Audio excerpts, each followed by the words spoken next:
चलो स्टार्ट करते हैं आज का सेशन को. हे बघा, आपण आतापर्यंत प्राइस ऍक्शन बघितली. बट 100% कुठलीही गोष्ट मार्केटमध्ये नसते. जसं मी तुम्हाला बोललो होतो. मार्केटमध्ये आपल्याला एक probability, market is a game of probability. Everything which you seen by your eyes is probability. प्रत्येक गोष्ट आपण जी बघतो ती प्रोबॅबिलिटीवरच आहे. आपण एखादं झाड लावतो, ते झाड पण वाढेल की नाही ही पण एक प्रोबॅबिलिटीज आहे. त्या झाडाला फळ येईल की नाही ही पण एक प्रोबॅबिलिटीज आहे. पण आपण आपलं काम करत राहायचं. सिमिलरली प्राइस ऍक्शन जे आहे, प्राइस ऍक्शन प्राइस ऍक्शननी घेतलेला ट्रेड हा सक्सेस होईलच असं नाही. ही फक्त 50% प्रोबॅबिलिटी असते. तुम्ही कुठल्याही प्रकारची जी ट्रेड घेणार त्याची प्रोबॅबिलिटी फक्त आणि फक्त 50% असते. मग या 50%च्या प्रोबॅबिलिटीला आपल्याला वाढवायचं असतं, म्हणजे शक्यतेला वाढवायचं असतं. ते आपण कसं वाढवतो? समजा प्राइस ऍक्शन मध्ये आपल्याला लक्षात येतं की या ठिकाणी जे बायर्स आहेत ते जास्त स्ट्रॉंग आहेत. बायर्स आहेत ते स्ट्रॉंग आहेत. तर बायर्स स्ट्रॉंग असल्यामुळे आपल्याला इथे प्राइस ऍक्शन नुसार आपल्याला बायचा ट्रेड घ्यायचा हे कन्फर्म झालं. बट आता आपल्याला कन्फर्मेशन देण्यासाठी आपण काय करतो? एक इंडिकेटरचा यूज करणार, की हा इंडिकेटर पण आपल्याला कन्फर्मेशन देतंय का? ते बघूया आणि त्याच्यानंतर आपण दुसरं बघणार आहोत ते एक टूल. त्या टूल पण आपल्याला कन्फर्मेशन देतोय का? असे 2 आपण कन्फर्मेशन घेऊ आणि जर दोघंही कन्फर्मेशन आपल्याला येस बोलत असेल की बाईंगच्या, मग आपली जी प्रोबॅबिलिटी जी 50% वरून ती होते 60 किंवा 65% पर्यंत आपण आपल्या ट्रेडची प्रोबॅबिलिटी वाढवतो. म्हणजे आपल्याला प्रॉफिट होण्याचे तेवढे चान्सेस जास्त असतात. क्लिअर? तर आज आपण जे बघणार आहोत ते आहे इंडिकेटर आणि ऑसिलेटर. तर इंडिकेटर आणि ऑसिलेटर यामध्ये कन्फ्युजन बिलकुल व्हायचं नाही. Indicator is just like indicator जे काय करतो आपल्याला फक्त आणि फक्त तुम्हाला एक डायरेक्शन दाखवतो. कुठलीही एक डायरेक्शन दाखवतो, की मार्केट कुठल्या डायरेक्शनला जाणार आहे. तुम्ही जर समजा मुंबई टू दिल्ली तुम्हाला जायचं असेल, तर तुम्ही एक रूट पकडला आहे. तर इंडिकेटर काय करतो? तुम्हाला फक्त एक डायरेक्शन दाखवतो, की हां, हा रूट जो आहे तो मुंबई टू दिल्ली जाणार आहे. तर येस तुम्ही कन्फर्मेशन फक्त घेणार. पण फक्त हा इंडिकेटर बघून तुम्ही डिसिजन नाही घेऊ शकत. तुम्हाला ऍक्च्युअली त्या पाथवर जावं लागतं. Indicator is just indicating you की तुम्ही जो प्लॅन केला आहे तो करेक्ट आहे की नाही. इंडिकेटर बघा, टेक्निकल इंडिकेटर आणि सगळ्यात महत्वाचं एक आहे इंडिकेटर किंवा कुठलीही गोष्ट आहे ही प्राइस ऍक्शनला फॉलो करते. म्हणजे पहिले प्राइस ऍक्शन होते त्यानंतर इंडिकेटर होतं. म्हणून या सगळ्यांना लॅगिंग इंडिकेटर्स असे म्हणतात. लॅगिंग इंडिकेटर म्हणजे अगोदर प्राइसलाच फॉलो करतात. अगोदर प्राइस होते आणि त्याच्यानंतर इंडिकेटर आपल्याला दाखवतात. तर आणि प्राइस जी आहे ती हिस्ट्रीला ऑलवेज फॉलो करत असते. हिस्ट्री रिपीट करत असते. म्हणून जी प्राइसचा जो डेटा आहे, त्या डेटावर मॅथेमॅटिकल कॅल्क्युलेशननी काही प्लॉटिंग केलेले असतात आणि त्या प्लॉटिंगलाच आपण म्हणतो सिंपल लँग्वेजमध्ये. दिस इज ऑल थेरोटिकल पार्ट. तर इंडिकेटर किती टाइप्सचे असतात? Moving average, Bollinger band, Ichimoku, volume indicator, खूप सारे इंडिकेटर्स आहेत. पण सगळे इंडिकेटर्स आपल्याला बघायचे नाही. आपल्याला 2 ते 3 इंडिकेटर बघायचे आहेत आणि ते पण का बघायचे म्हणजे व्हाय? त्याचं पण आन्सर माझ्याकडे आहे आणि ते पण मी तुम्हाला सांगणार की का आपल्याला हे इंडिकेटर बघायचं आहे. दुसरं ऑसिलेटर. तर ऑसिलेटर काय असतं? ऑसिलेटर हे काय करतं, एक मिनिमम आणि एक मॅक्सिमम ही जी रेंज असते, ही जी रेंज असते, याच रेंजमध्ये तो ट्रॅव्हल करत असतो. त्याला आपण म्हणतो ऑसिलेटर. तर मिनिमम रेंज असते 0 आणि मॅक्सिमम रेंज असते 100. Minimum is 0 and maximum is 100. याच रेंजमध्ये जे आहे इंडिकेटर आपल्याला ट्रॅव्हल करताना दिसेल इथे. बट प्राइस जी आहे ती प्राइस काय 0 टू 100 मध्येच ट्रॅव्हल करणार का? Answer is no. प्राइस जी आहे ती अनलिमिटेड वरती जाऊ शकते किंवा अनलिमिटेड खाली येऊ शकते. जी पण काही रेंज असेल तिथून. बट इंडिकेटर जो आहे तो सुद्धा आपल्याला जशी प्राइस फॉलो करणार तसं इंडिकेटर फॉलो करणार. बट ऑसिलेटर एक सर्टन रेंजमध्येच आपल्याला दिसेल. तर ऑसिलेटर कोणते कोणते? स्टॉकेस्टिक ऑसिलेटर, एमएसडी, आरएसआय हे 3 ते 4 आहेत. तर आपण one by one, step by step बघूया सगळं, की कसं जे आहे इंडिकेटर आपल्याला यूज होईल. Okay. Now very important. Why we need the indicator? Very important. सगळ्यात फर्स्ट इम्पॉर्टंट पॉइंट आहे टू आयडेंटिफाय द ट्रेंड. म्हणजे मार्केटचा अप ट्रेंड आहे की मार्केटचा डाउन ट्रेंड आहे. हे आपल्याला नेकेड आय वळून म्हणजे फक्त चार्ट बघून एक न्यू बाईजला समजणार नाही. अगेन आय एम रिपीटिंग, नवीन मेंबरला फक्त चार्ट बघून हे समजणार नाही की मार्केटमध्ये अप ट्रेंड आहे की डाउन ट्रेंड आहे. याचं जर लेटेस्ट उदाहरण घ्यायचं म्हटलं तर लगेच तुम्हाला मी दाखवतो या ठिकाणी लगेच इमिजिएटली. कुठलं घेणार?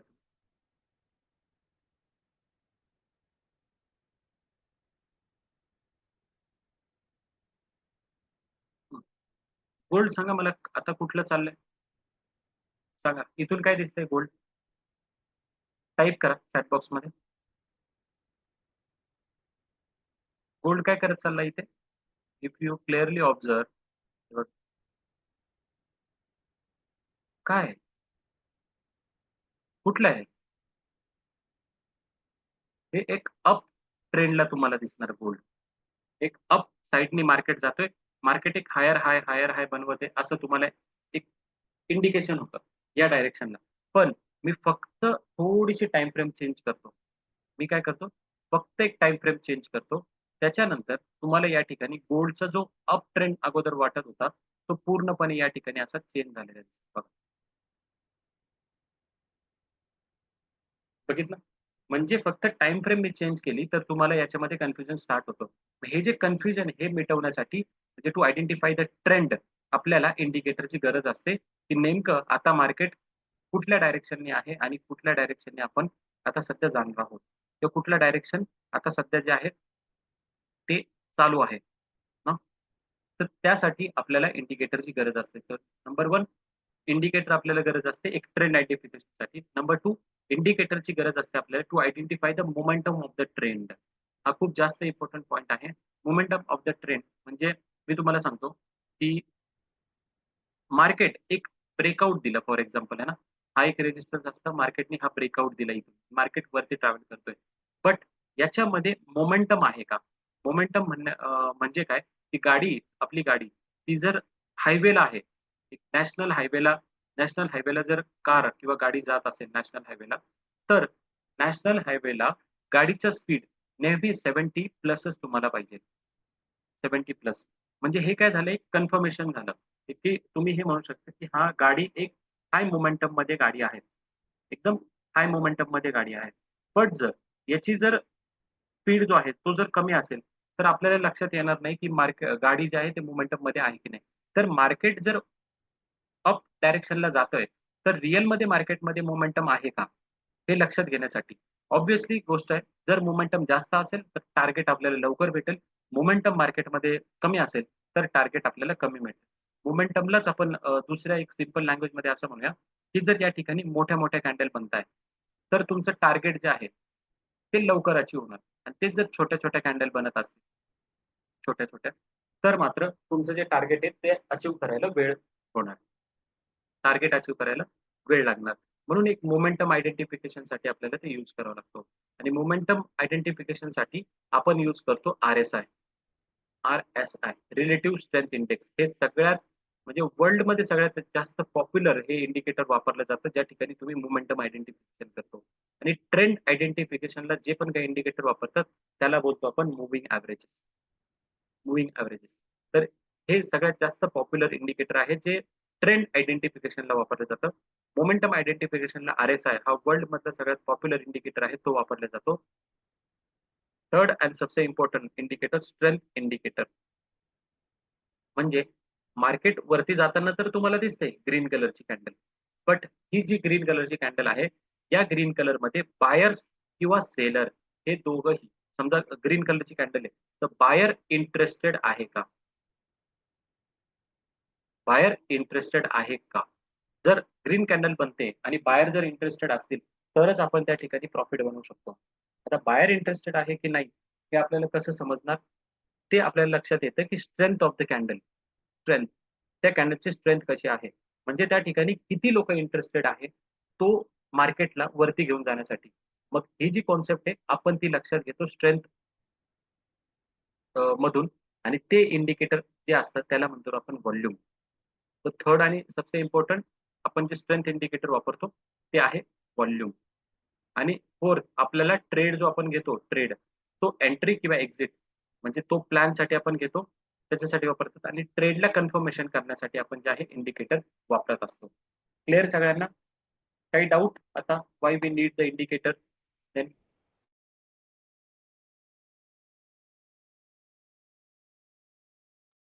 Any doubt? If no, then we proceed the session. काही डाऊट नाही ना? Clear sir, very good sir, very good. असा रिस्पॉन्स फास्ट दिला तर मग आपल्याला थोडंसं लक्षात येईल. ठीक आहे, एवढं इम्पॉर्टंट. हे बघा, याचा स्क्रीनशॉट काढून घ्या हवं तर. मूव्हिंग एव्हरेज आपण ट्रेड आयडेंटिफिकेशन साठी वापरतो. रिलेटिव्ह स्ट्रेंथ इंडेक्स आपण मोमेंटम आयडेंटिफिकेशन साठी वापरतो. आणि हे जे व्हॉल्यूम जे आहे त्याला इंटरेस्टेड ट्रेडर म्हणजेच याला आपण म्हणतो स्ट्रेंथ स्ट्रेंथ आयडेंटिफिकेशन साठी वापरतो. तर हे 4 टाइप्स, सॉरी 3 जे आहे ते सगळ्यात इम्पॉर्टंट आहे. This is one of my favourite. तर हे तुम्हाला मी नंतर कधीतरी शिकवेन जेव्हा आपल्याला वेळ असेल तर. ठीक. सगळ्यात अगोदर जे आहे ते आपण बघूया. व्हॉल्यूम इंडिकेटर बघूया आपण, है ना. सगळ्यात अगोदर आपण व्हॉल्यूम इंडिकेटर बघूया. व्हॉल्यूम इंडिकेटर साठी तुम्ही याचा एक स्क्रीनशॉट काढून घ्या. हे जे पण काही दिसतंय ना त्याच्यामध्ये स्क्रीनशॉट याचा काढून घ्या. व्हॉल्यूम व्हॉल्यूम इंडिकेटर स्क्रीनशॉट काढला सगळ्यांनी. आता again I am repeating, this is the practice session. Practice, तुम्हाला याची कम्प्लिटली प्रॅक्टिस लागणार आहे. जर प्रॅक्टिस नसेल तर मात्र थोडी गडबड होऊ शकते. आता इथे कसं आहे, प्राइस आणि व्हॉल्यूम असे 2 चार्ट तुम्हाला दिले. प्राइस आणि व्हॉल्यूम. या ठिकाणी काय लक्षात घ्यायचं, ही जी प्राइस आहे ही प्राइस आणि दुसरं आहे व्हॉल्यूम. हे लक्षात घेण्याच्या अगोदर मी तुम्हाला लाईव्ह मार्केटमध्ये व्हॉल्यूम कसा असतो आणि कुठे असतो, ते इंडिकेटर कसं लावतात ते घेऊन जातो. मग आपण या ठिकाणी हे 4 जे आहे परत एक्सप्लेन करूया.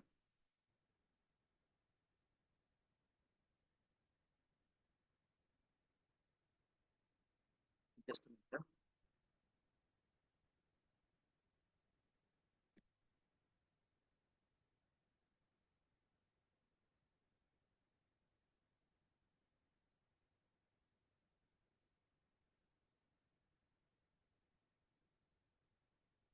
हे बघा, आता हे मी इथून डिलीट करून देतो. आपल्याला काय करायचं, हे जे इंडिकेटर सेक्शन आहे, इंडिकेटर सेक्शन त्या ठिकाणी जायचं आणि या ठिकाणी व्हॉल्यूम टाइप करायचं. व्हॉल्यूम व्हॉल्यूम जसंही करणार इथे तुम्ही क्लिक करणार. व्हॉल्यूम क्लिक केल्यानंतर तो by default save as default reset setting असा तुम्हाला दिसेल. या ठिकाणी व्हॉल्यूम तुम्हाला असं दिसेल. सगळं इंडिकेटर इथून काढून टाकतो अगोदर. असा तुम्हाला व्हॉल्यूम दिसेल. असा व्हॉल्यूम दिसेल. तर हे तुम्हाला बायिंग आणि सेलिंग या 2 ॲक्टिव्हिटी तुम्हाला या ठिकाणी दिसतात. आणि जर तुम्ही वरती इथे बघणार, हे बघा इथे, इथे बघता व्हॉल्यूम VOL 9.59K. तर तुम्ही ज्या पण कॅन्डलवर जाणार, तो व्हॉल्यूम तुम्हाला इथे दिसतोय बघा. इथे व्हॉल्यूम दिसतो. किती 9.64. मी चेंज करतो इथे, तर तो पण 14 पॉइंट. इथे बघा 21. इथे सी हिअर, इथे चेंज होताना तुम्हाला दिसते बघा. हा व्हॉल्यूम सगळ्यात जास्त आहे, हा व्हॉल्यूम कमी, हा व्हॉल्यूम कमी, हा व्हॉल्यूम सगळ्यात कमी, हा व्हॉल्यूम सगळ्यात कमी. आणि अकॉर्डिंग वरती तुम्हाला या ठिकाणी कॅन्डल पण दिसते. कॅन्डल पण दिसते आणि व्हॉल्यूम पण दिसतंय. हे बघा, हे सुद्धा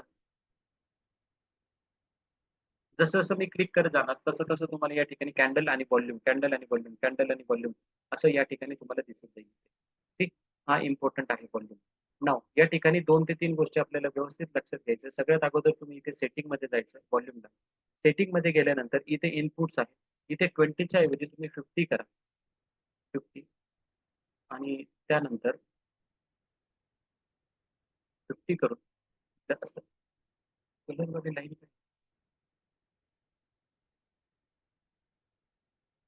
स्टाईल कलर येलो कलर करून स्टाईलमध्ये जायचं. व्हॉल्यूमचा येलो कलर करायचा. त्यानंतर जी साईज आहे थिकनेस, या थिकनेसला तुम्ही वाढवू शकता. थिकनेस थोडीशी वाढवू. Okay, right. ही एक लाईन दिसते 50. 50 मूव्हिंग एव्हरेजेस म्हणजे मागच्या 50 ज्या पण काही कॅन्डल्स आहे, म्हणजे इथून ही जर 1 तासाची असेल, तर इथून इथून जर मी मागे 50 कॅन्डल 50 बार जर घेतला, 30 बार, 30 इथपर्यंत. हां, हे 51 दिसतंय ना, म्हणजे इथपर्यंत. या पूर्ण कॅन्डलचा जो व्हॉल्यूम आहे, त्याचा एक एव्हरेज केला, म्हणजे एव्हरेज केला 50 डिव्हायडेड बाय जो पण काही व्हॉल्यूमचा नंबर येईल डिव्हाइड बाय 50 हे जर एव्हरेज केला, तर ही ती लाईन येते. म्हणजे मला हे समजतंय, की मागच्या 50 कॅन्डलचा जो एव्हरेज व्हॉल्यूम जो आहे, तो या ठिकाणी इथं दिसतोय. आता व्हॉल्यूम म्हणजे काय, इथून लोकांची सुरुवात होते. तर मी बेसिक पासून सांगतो. Volume is nothing but transaction. Volume is nothing but transaction. Transaction म्हणजे एकाने बाय केलं, एकाने सेल केलं. म्हणजे 1 लाख क्वांटिटी बायिंग केल्या, 1 लाख क्वांटिटी सेलिंग केल्या. टोटल ट्रान्झॅक्शन जे आहे ते आपल्याला 2 लाख क्वांटिटीचं ट्रान्झॅक्शन झालं. आणि ते ट्रान्झॅक्शन तुम्हाला या ठिकाणी दिसते. म्हणजेच इथे आपल्याला एक व्हॉल्यूम जनरेट झालेला दिसतो. व्हॉल्यूम जनरेट झालेला दिसतो. अगेन या ठिकाणी सगळ्या लोकांची एक मिस्टेक्स होते, की सर ग्रीन कलरचा व्हॉल्यूम म्हणजे बायिंग व्हॉल्यूम जास्त आहे आणि रेड कलरचा व्हॉल्यूम म्हणजे सेलिंग व्हॉल्यूम जास्त आहे. असं बिलकुल नाही. कारण व्हॉल्यूम म्हणजेच काय, transaction.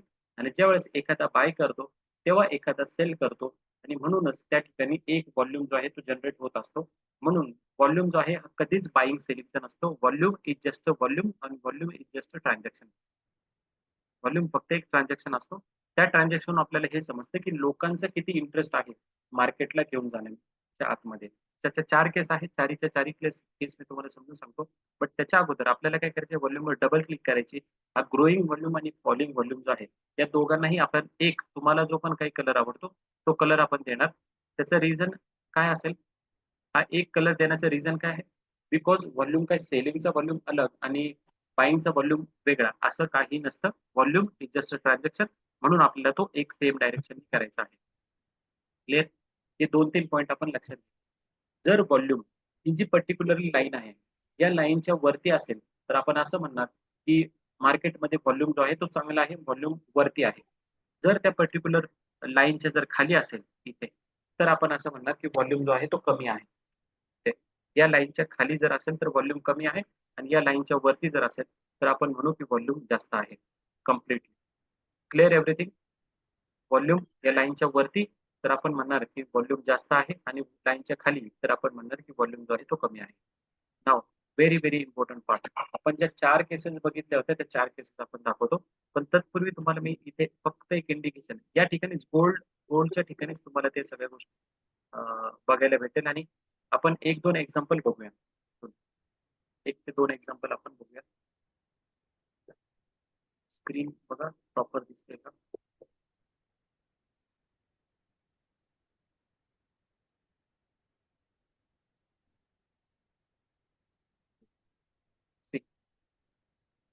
Read properly and see properly. Price आणि व्हॉल्यूम. व्हॉल्यूम म्हणजे ट्रान्झॅक्शन आपण सांगितलं होतं. केस 1 ही केस 1 आहे. एक ट्रू केस असते. 1 प्राइस वरती चालली.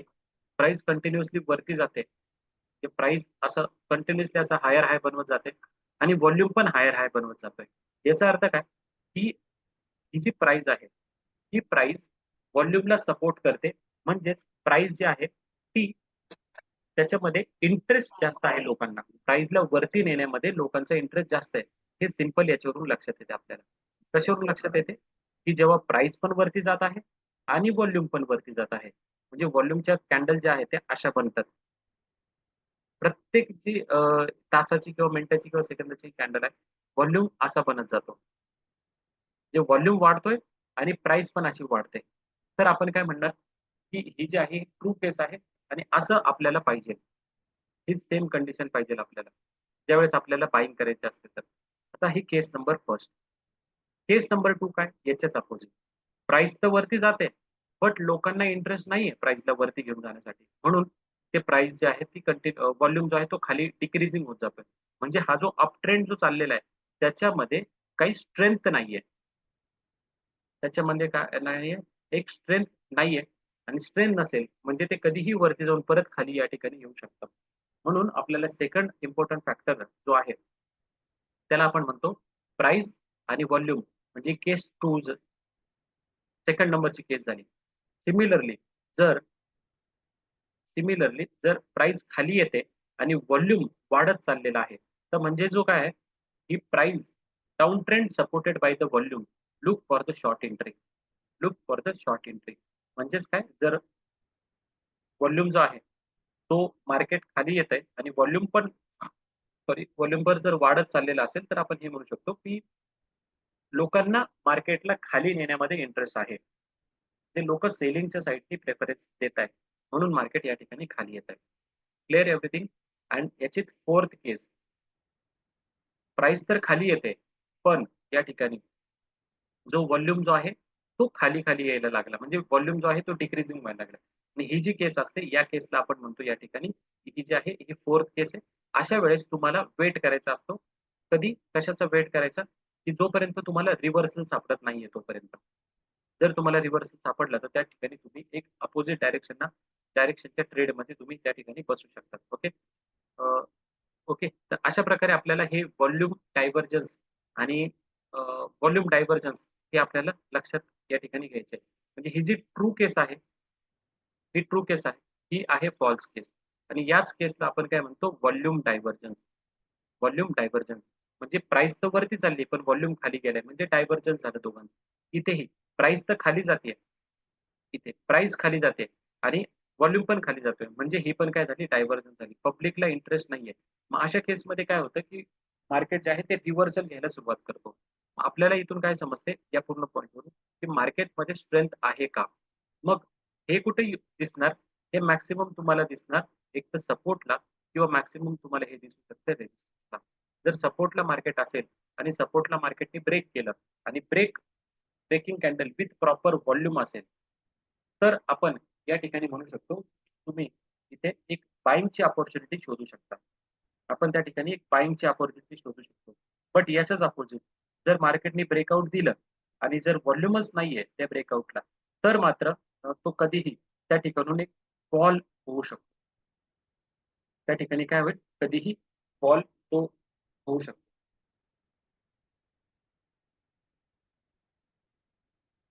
हं. तर ह्या गोष्टी आपल्याला थोडंसं लक्षात घ्यायच्या आहेत. इथून थोडंसं आपल्याला लक्षात घ्यायचं. ओके. तर आपण लाईव्ह मार्केटमध्ये बघूया असं काय आपल्याला सापडतं की नाही. Just for that give me 2 minutes only, की काही ओके. सी व्हॉल्यूम डायव्हर्जन्स कसे असतात ते तुम्हाला दाखवतो या ठिकाणी. Observe, clear observe. See price कुठे जाते? अप अप डायरेक्शनला प्राइस जाते. इथे काय आहे? एक रेझिस्टन्स तुम्हाला दिसतोय. प्राइस अप जाते, रेझिस्टन्सच्या जवळ जाते. But volume see, see the volume. म्हणजे प्राइस अप गेली आणि व्हॉल्यूम डाउन झाला. प्राइस अप आणि व्हॉल्यूम डाउन. म्हणजे या ठिकाणून हा जरी ब्रेकआउट दिला इथे, तरी पण लोकांना इंटरेस्ट नाहीये. लोकांना इंटरेस्ट जर असता, फॉर एक्झाम्पल लोकांना इंटरेस्ट असता, तर व्हॉल्यूम जो आहे तो असा बनत गेला असता, असा वाढत गेला असता इथे असा. म्हणजे ट्रान्झॅक्शन जास्त झाले. या ठिकाणी प्राइस तर वरती जाते, पण व्हॉल्यूम वरती जात नाही. मग ही जी केस आहे ही फॉल्स केस आहे. इथून आपल्याला या ठिकाणी एक फॉल आपल्याला या ठिकाणी बघायला मिळू शकतो. म्हणून आपल्याला स्ट्रेंथ ज्याला आपण म्हणतो ते शोधण्यासाठी हा जो व्हॉल्यूम इंडिकेटर आहे तो खूप खूप म्हणजे खूप जास्त आपल्याला मदत करतो. आणि हे खास करून जे फॉल्स ब्रेकआउट असतात, त्यावेळेस जर व्हॉल्यूम नसेल, तर मात्र या ठिकाणी फॉलिंगला स्टार्ट होतं. आता इथे बघा, सी इथे ही पहिली केस सांगितली बाईंगची. प्राइस डाउन जाते. प्राइस डाउन जाते आणि व्हॉल्यूमही डाउन जाताना आपल्याला दिसतं या ठिकाणी. व्हॉल्यूमही डाउन आहे. म्हणजे प्राइस पण डाउन आणि व्हॉल्यूम पण डाउन. ही काय झाली? फेक फेल केस आहे. अशा वेळेस तुम्हाला एक वेट करायचा असतो एक पॉइंटचा. त्याच्यानंतर इथून रिव्हर्सलचे चान्सेस एक्सपेक्टेड आहे. तर मार्केट बघा वरती गेलं, छोटासा इथे रिव्हर्सल घेतलं आणि अगेन इथून अप गेलं. तर अप जाताना व्हॉल्यूम बघा. इथे अप जाताना व्हॉल्यूम बघा. पण जसं-जसं मार्केट वरती जाते व्हॉल्यूम कमी-कमी होत गेलं. मग या रेझिस्टन्स वरून मार्केट जो आहे तो खाली तुम्हाला जाताना दिसेल. आणि सिमिलर कंडिशन बघा या ठिकाणी. ही जी कॅन्डल इथे बघा. हे बघा. बघितलं नाही? काय सीन दिसतोय? प्राइस वरती, व्हॉल्यूम डाउन. मग ही जर केस असेल, तर मार्केट इथून खाली तुम्हाला येताना कंटिन्युअसली खाली येताना या ठिकाणी दिसणार. कंप्लीटली खाली येताना आपल्याला दिसणार. आणि म्हणून आपल्याला काय करायचं, जेव्हा-जेव्हा पण तुम्ही हे बघणार की मार्केट अप जातंय की डाउन जातंय, तर त्या ठिकाणी तुम्ही कन्फर्म आपल्याला एक व्हॉल्यूम चेक करणं खूप जास्त गरजेचं आहे. जर व्हॉल्यूम चेक नाही केलं, तर मात्र कुठेतरी गडबड होऊ शकतो. हे बघा, ही जी आहे यावर आपण ट्रेड घेतला होता. इथे बघा, हे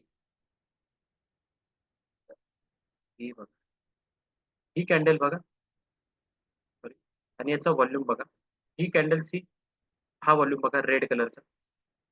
बट ही कॅन्डल बघा. ही छोटी कॅन्डल आहे, पण व्हॉल्यूम बघा किती जास्त आहे. किती जास्त व्हॉल्यूम आहे. म्हणजे ऑब्व्हियसली गोष्ट आहे या ठिकाणी इन्स्टिट्यूशनल लोकांची बायिंग झालेली आहे या ठिकाणी.